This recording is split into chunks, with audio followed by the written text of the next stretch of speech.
Vindaloo, un quartier de Pointe-Noire en République du Congo, est au cœur d'une bataille juridique visant une usine de traitement de déchets. Cette usine est exploitée par la société Metsa Congo, filiale du groupe indien Metsa, spécialisée dans le recyclage des batteries et autres produits industriels usagés contenant du plomb et de l'aluminium. Sa production est ensuite exportée vers plusieurs pays occidentaux. L'usine est située au milieu du quartier, à 50 mètres à peine d'un important établissement scolaire. Elle provoque des nuisances sonores continues et émet une épaisse fumée noire et nauséabonde, jour et nuit. Les habitants et habitantes du quartier se plaignent depuis longtemps de ces émanations de l'usine, responsables, selon eux, de maux de tête et d'estomac, ainsi que de vomissements. La législation congolaise prévoit qu'une étude d'impact environnemental doit être réalisée préalablement à toute activité de développement économique. Or, cette usine, dont la mise en service a été demandée en 2012, n'a pas fait d'étude d'impact environnemental. Metsa affirme cependant que les pouvoirs publics l'ont autorisé à démarrer l'exploitation sans passer par cette étape. L'entreprise n'a obtenu de licence pour le site qu'en 2018 et il a fallu attendre un audit de 2022, soit 10 ans après son ouverture, pour qu'elle présente un certificat de conformité environnementale. La population locale n'a pas été consultée lors de cet audit. Les autorités communales qui avaient enquêté sur les plaintes des habitants et habitantes en 2018 avaient recommandé la réparation par l'entreprise des dommages et des torts causés par la pollution dont elle était responsable. Metsa Congo a été sommé de fournir dans les meilleurs délais un permis légal d'exploitation pour son usine, ainsi que des rapports des études d'impact environnemental et social. L'entreprise n'en a rien fait. La population locale a continué de faire part de son inquiétude.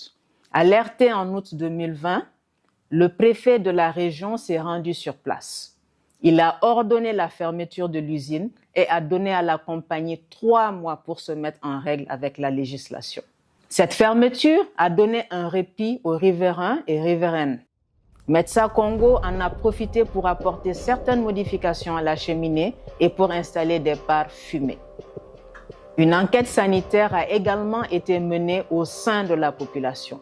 En octobre 2020, Metsa a pris à sa charge les analyses sanguines et les radiographies d'une dizaine d'habitants et d'habitantes. En novembre 2020, le délai de 3 mois étant écoulé, le ministère de l'Environnement a autorisé Metsa à reprendre ses activités après le paiement d'une amende et une mise en demeure exigeant de cette société qu'elle mette ses installations en conformité avec la réglementation environnementale. Les résultats de l'enquête sanitaire n'ont cependant jamais été communiqués. Rien n'a non plus filtré depuis concernant les mesures prises par l'entreprise pour se mettre en règle. Metsa affirme ne pas avoir été autorisé par le gouvernement à publier les conclusions de l'enquête sanitaire, indiquant cependant que son audit avait confirmé l'absence de risque sur le long terme pour les personnes habitant à proximité de l'usine. La société soutient avoir communiqué oralement ces résultats aux personnes concernées l'ayant contacté. Le collectif des habitants réfute cette affirmation.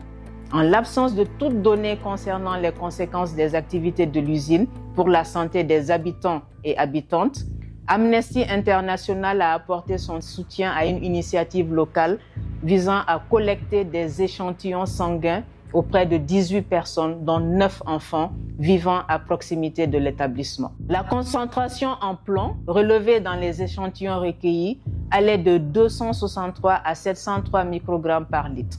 Parmi les prélèvements réalisés, l'un provenait notamment d'un enfant âgé de 14 mois.